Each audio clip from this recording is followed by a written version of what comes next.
best of 5 elimination series 1-0 so far as Bliss look to answer back. Zoom in on the Corki, guys. Why? Why, Skivvy? Didn't Phyto yesterday not play the skin? Is that the reason they won? He went for the astronaut Corki, I believe. So not a popular skin, but it's a different skin. It is a different skin. And if I'm a betting man, I'm thinking, okay, better skin, better result. Absolutely. And, we are seeing a very standout level 1 Aldork, sitting here in the bush, being that human ward. Dracu not too sad about... actually, would be very sad about face-shaking that one with Violet in the back pocket here. And, this is the strength of Ashe. He can just run you down. And we got to see yesterday what Lemus and Kurak look like on this 2v2 especially. It looks so strong. That Freljord bot lane combo, might be the... that new bot lane or the premier bot lane combo, because we haven't really seen, the Lucian Namis or the Lucian Broms of old times, or even the Kai'Sa anymore. It's a lot of variants in the bot lane right now, and I would say, besides Ezreal Leona, this is the only other bot lane duo that I can really think of.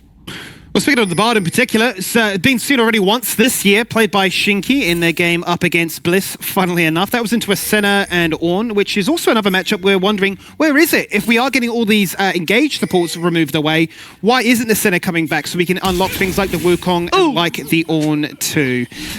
Well, there you have it right there. That was a potential for a nice little level 1 first blood, but not to be. So Aldork will start this lane flip without a flash.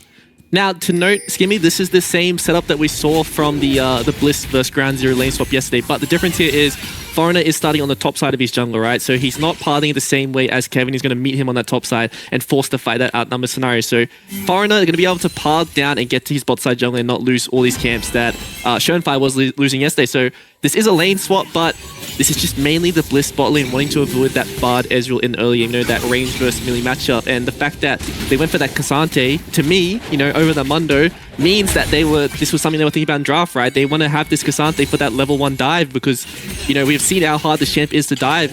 If he does, did already level that E, so it can avoid some of that poke, but if he does get to level 2 before the members get down here, that Pathmaker is going to be such a big difference maker. It certainly is, and that's always a bit of discussion, right? When you do these lane flips, you've got to crash, you've got to dive, you've got to do it all before that second ability is found. But as soon as this tower shot connects, level 2 is going to be found. There will be the Pathmaker, and now you can look to try and shrug a lot of this one off. He's going to go on support for the meantime, drop to 20%. Dracu soaks up as much as he can, and that army of minions is just bashing down that tower. So 1 plate's removed, first blood secured, Destiny picks it up, and that's a very, very successful first blood dive. And that's a well-played dive by the team of Antic. They recognize that they need to, cut this one out and they do it twice. But the thing is, they can't re-dive this Cassante anymore, right? And he's going to be able to get all this experience. Even though they do get 2 plates, the same thing is going to happen on the top side of the map. And Kevin was clearing his jungle this entire time. So now Foreigner has a lot of downtime when he needs to go back to his jungle and clear these camps. He needs to get both his blue and his Grom and that crab before he can really get back on the map, because he does not have much health value to his name right now, whereas Kevi,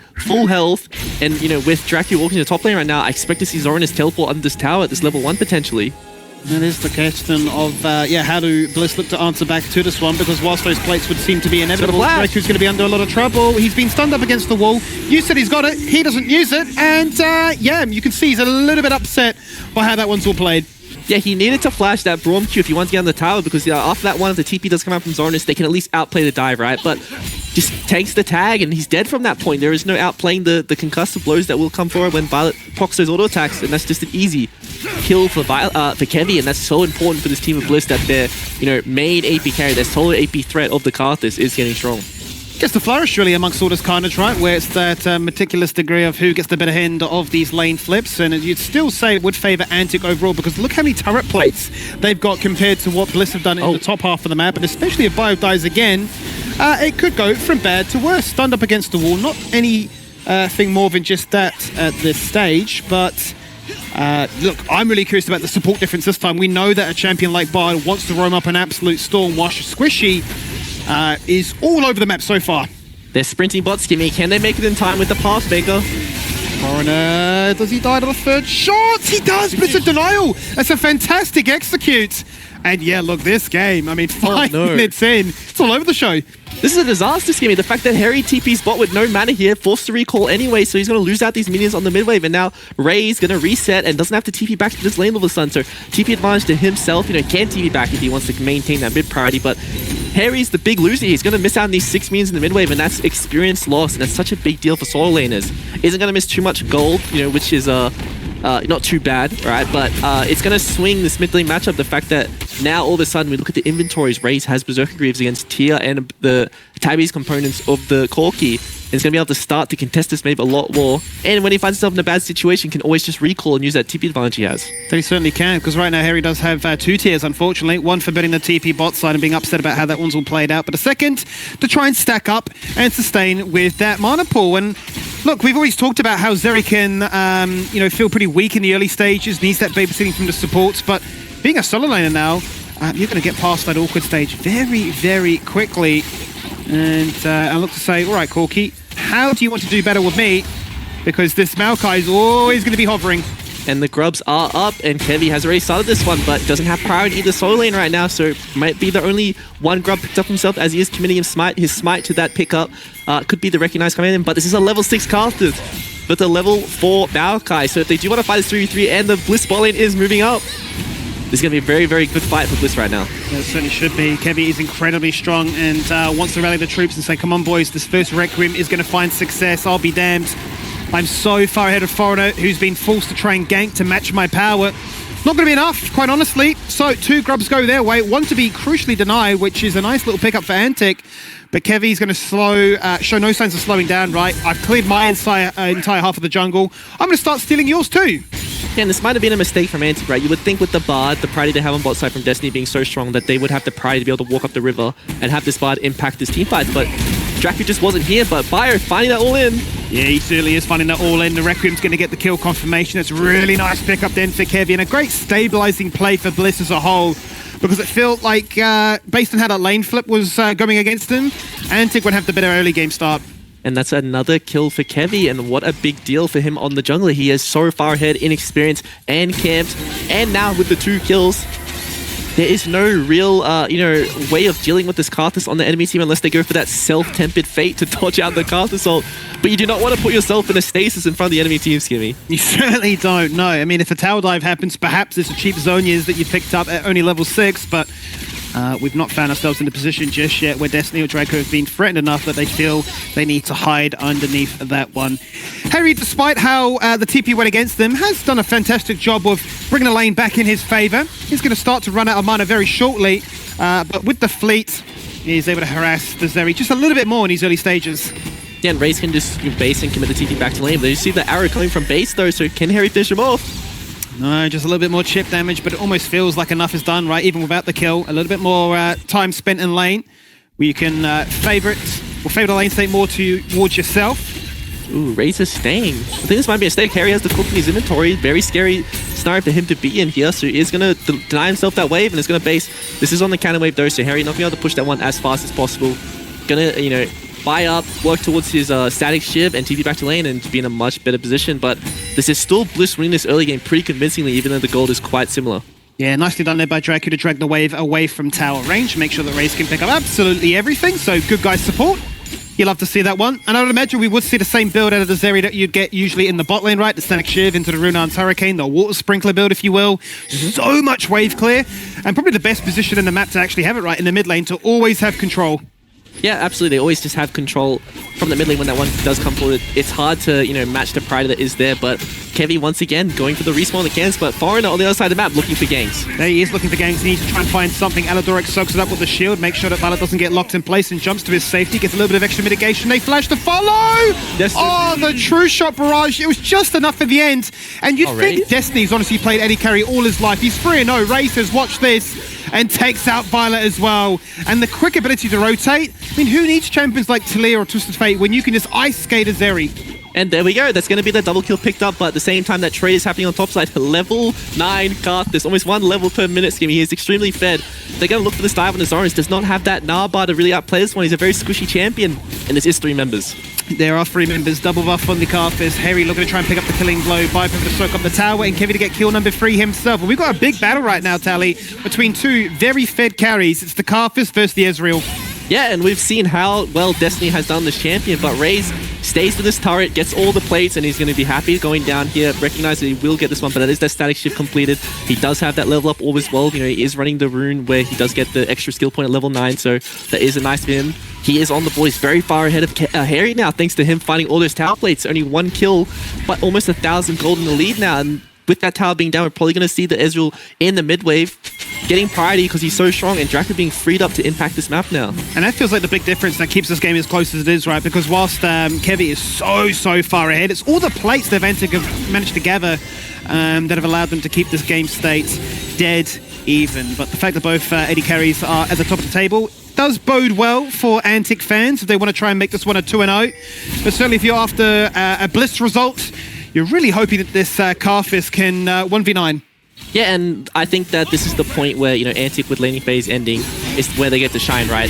I think their team play is fine, right? It's because they do have so many role swaps, so we consider their laning phase their weakest point in the game, but at that point, the fact this Karthus is so strong right now is such a big deal, but he doesn't have a melee champ to enable him, but Raze on that bot lane might find himself that solo kill. I think he is. He's just going to simply run down Biopanther, who flashes away, but Raze is going to find the angle with the laser. It's going to be sidestepped, and thankfully for Bio, he gets let off the hook on this occasion. Bliss then going to take that opportunity to say, well, thankfully, no trade takes place on the map. 5 grubs won't be a possibility, because Antic snuck away 1. We'll have to settle for 4.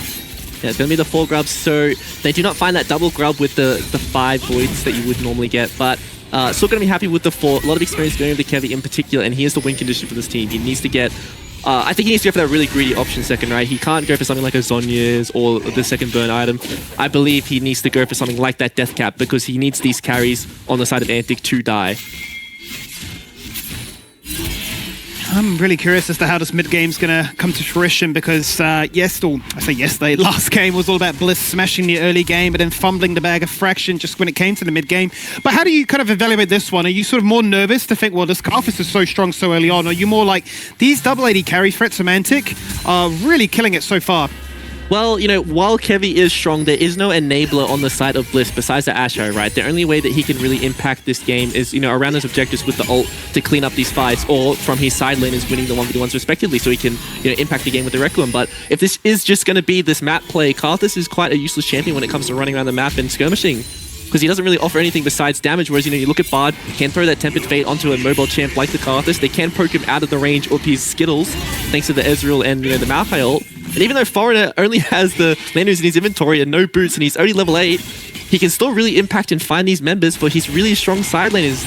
And we saw that Zoranus did fall down, but he's still going to win this 1v1 against Vi on the side lane. He certainly is, and you can see there a little bit of pressure being applied by Bliss to try and answer back in that mid-wave as the mid-game is well underway, it would seem.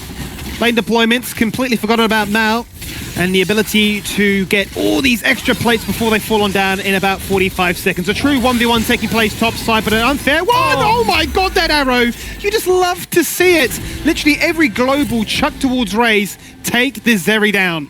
And Violet with the huge grin on his face, wondering what he did there, but Harry, no flash here, and the Valkyrie might still be on corner. This could be a pretty easy pickup for Foreigner, but Harry does do a lot of damage. He does do a lot of damage. The Valkyrie is up and available right now. Actually, Aladorox picked up a kill onto Destiny 2, so double shutdowns, a pretty big deal. Harry buying crucial time, TP on the minion wave, and Bio rocks up to tell Antic that they need to back away. That's a massive moment in this one for Violet to get the kill, to get the plates, and get all this free time in the mid lane to push. And this is a huge pickup overall. You know, Destiny doesn't... there is no arrow for the Ashe here, but Destiny does fall down. So very curious what happened here. You know, this just overextend, doesn't have any summons to his name, and Adoric is punishing that one.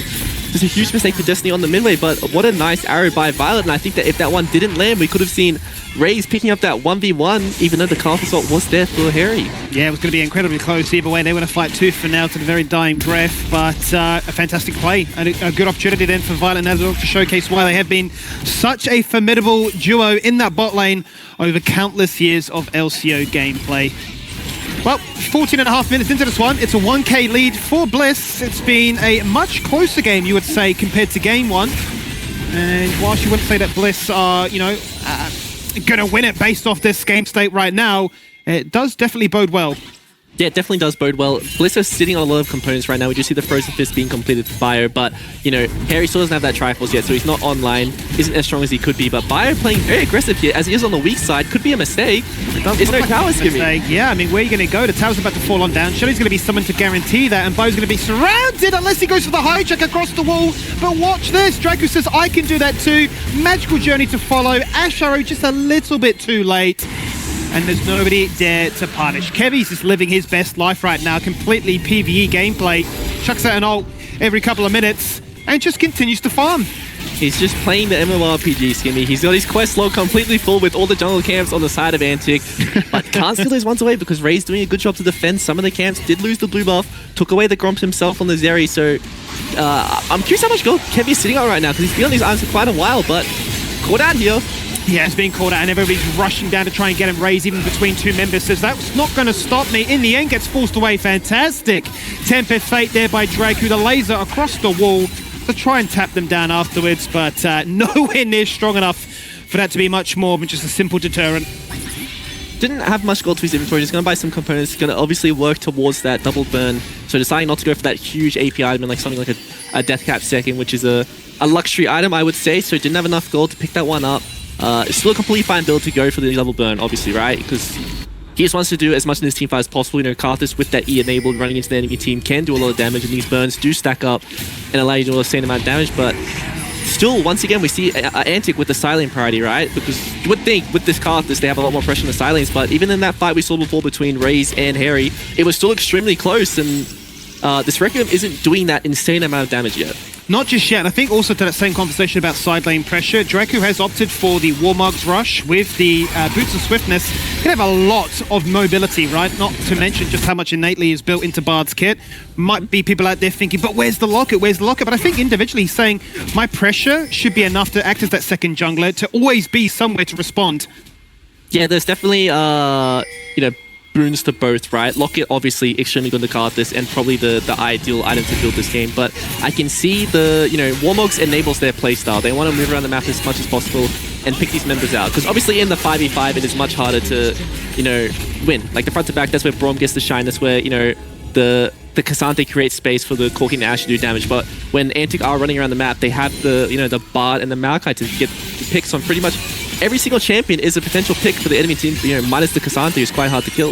Yeah, it does take a few members to try and lock them on down. Seeing the Iceborne Gauntlet, Bramble Vest coming out second is going to really look to shrug off the majority of any kind of Antic damage, given it's going to be the solo AP out of a very underfed Maokai. But Draku's just going to remind Harry, look, I can gank you any given moment, don't get too comfortable in that top lane, but cops an arrow, and then Harry says, well, that's my time to shine. Answers back, Draku is looking to try and run away, and unfortunately into the waiting arms as Violet receives them. Another really nice, what is with these AD carries here? We get some Australian snipers out on every single day. We do. The Ashe is a bit powerful, even though you would say in this meta, it's not like the ideal pick, it's just a champion competitor who's really strong, you know, as I talked about the utility from the Hawk shot and the Enchanted Crystal arrow, you know, the extra vision control plus the engage, but an insane amount of pings going down right now, Skivvy, so might see some action. Yeah, I think we are. I mean, it's fiercely pinging on either side, right? It's not just one team saying we need to make something happen. It is Violet locking it down in the mid lane and not falling down as a result. It's Harry taking a tower in the top half of the map to even the map state at 2 towers for 2. Tempered Fate then to interrupt. That looks a little bit funny with the Glacial Fissure, but still, Elodoric is able to try and slow down their advance. But Kevy wants to focus, and Kevy is kill confirmed. Out comes the Requiem, but nobody's low enough to get a kill as a result of this one, as Viper tries to keep them interested for just a little bit longer, but they all take their magical journey. They all run for the hills, and Harry flashes to follow. Viper takes one. The Phosphorus Bomb not there to get a second, but Bio does get that. There is the third for the Rocket, and there's Violet also picking up a kill. 4 members only dying for that of a Karthus. That bait of being a very fed AP mage does prove to bite them in the end. Yeah, it absolutely did, and that was the, you know, that's what the Antic want to do, right? They want to group up, they want to find these picks, and they do find Carry without flash, but unfortunately, even though it did take him down, that Requiem does quite a bit of damage, and they were unable to get to the wall in time to find that exit with the, you know, the portals. So as you see in the replay, this is what Bard wants to do, use that Tempered Fate, pick out Kevy, and they use the Malkail to lock him down, but so much damage comes out, and the TP from Harry means that when these members, you know, get caught before they get to the wall, from Fire just, you know, splitting them up, with the all-out, with Harry flashing and finding the cleanup, it just wasn't enough to get out in the end. It just almost felt like a bit of a mobility dip from Bliss on that occasion, right? Whilst they all scurried towards their magical journey, Bio snipes one away, forces out summoners, forces out a little bit of panic, and has the mobility in the all-out form, right? Just to dash across the wall and follow the Zeri, follow the Ezreal, and their little luxury of what makes their champion so strong is no longer. Yeah, and we do see Raze TP into the bot side of the map. Zonas does have his own TP, is building up that Narbar, so I think we're going to see another fight on this Dragon, Skimmy. the main thing when you versus Karthus is that ulti is quite a long cooldown, right? We still see that is not off cooldown, so you do recognize that if you're an anti-player right now, we could see the potential contest on this dragon, but the members are quite split, and I think this one is just going to go over, and it could just be the fight for afterwards and not the dragon. That seems to be the case right now. Mike secures it there by Kevy. Second dragon going the way of Bliss, as it will be the Chemtech Soul, as we've already seen.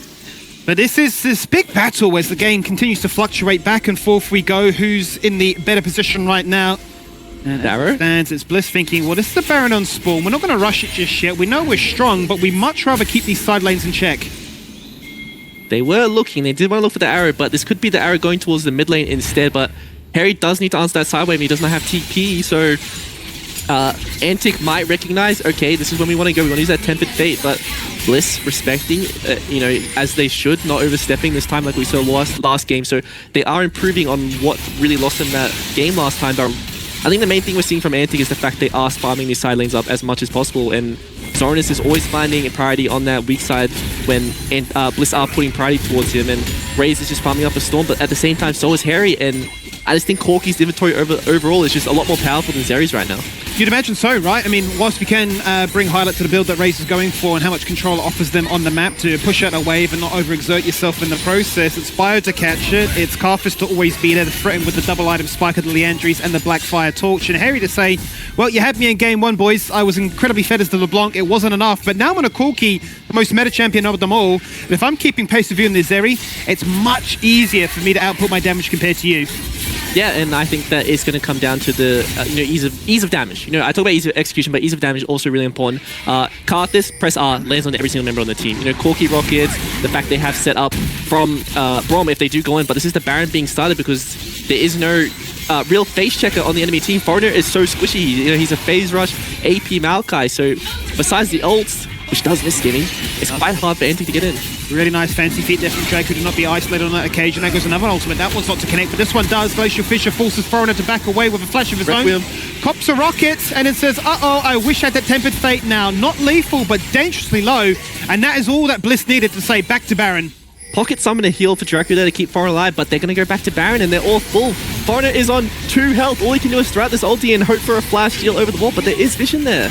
Certainly is vision there. It would be an absolute gamble if Bliss would allow this one to go unchecked. Nature's Grasp to lock them in place for the meantime. Look at the damage from Raze! The lightning crash really is true to its name and absolutely obliterates them.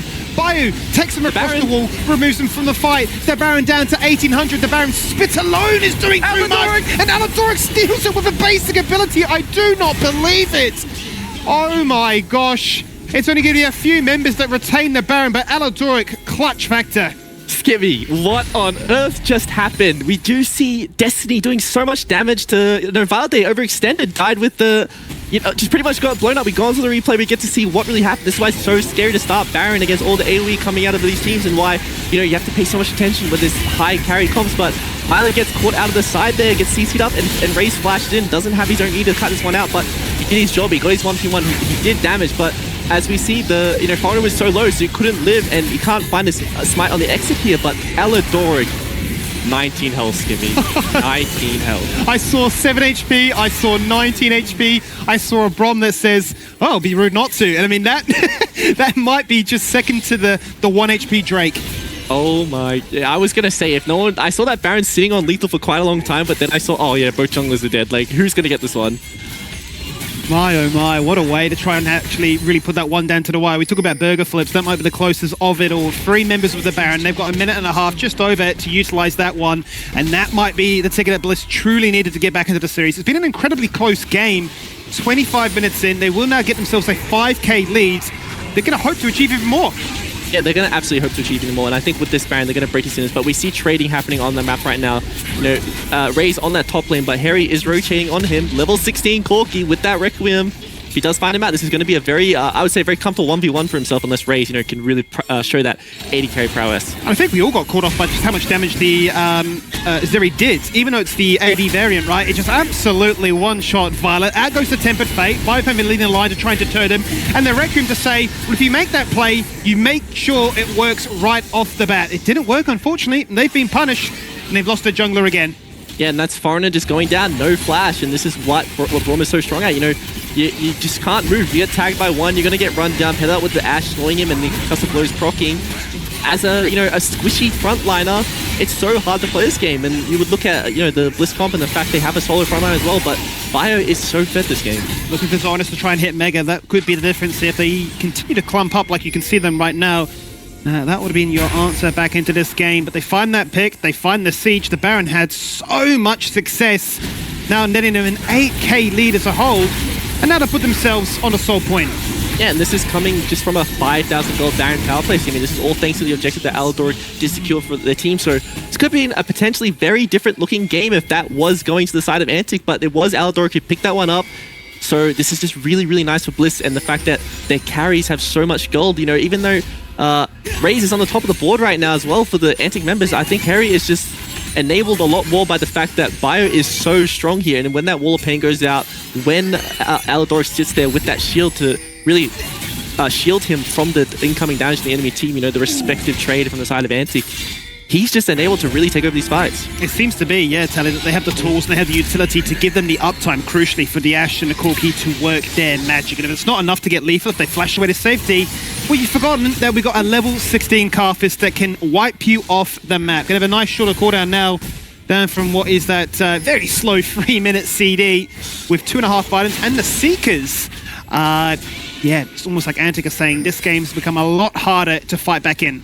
And also something to note right now, the fact that Foreigner is so far behind, he is that, pseudo solo AP, right, for the team. Zornis does have that mixed damage, so does Zeri and the Ezreal, but, they do not have those armor pen items yet, and Ezreal is building towards his, but Stroll isn't going to get the full value on the Ezreal, and Raze wants to go for the defensive item to deal with the Corki and the Karthus poke in these team fights, so there are no major armor pen items, and then we look at Biopan's inventory. 2 armor items already completed, Ninja Tabby's completed, working towards the Jack show, so he is so strong in these team fights, and even Aladoric on that Braum is so hard to deal with.